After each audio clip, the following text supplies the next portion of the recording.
Present perfect tense হলো এমন একটি ক্রিয়ার কাল যা অতীতে শুরু হয়েছে এবং বর্তমানে এর প্রভাব বা সম্পর্ক রয়েছে। এটি বর্তমানে সম্পন্ন হওয়া ক্রিয়াকে নির্দেশ করে। এই টেন্সের গঠন subject plus have has plus past participle plus object. Subject যদি থার্ড পারসন সিঙ্গুলার নাম্বার হয় তাহলে হ্যাজ বসে এবং বাকি সব জায়গায় হ্যাভ বসে।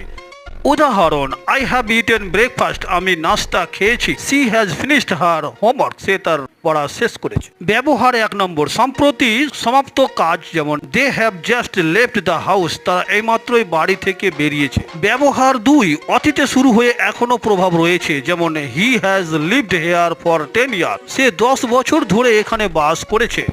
ব্যবহার 3, অজানা সময়ে সম্পূর্ণ কাজ, যেমন I have seen that movie, আমি সেই সিনেমাটি দেখেছি।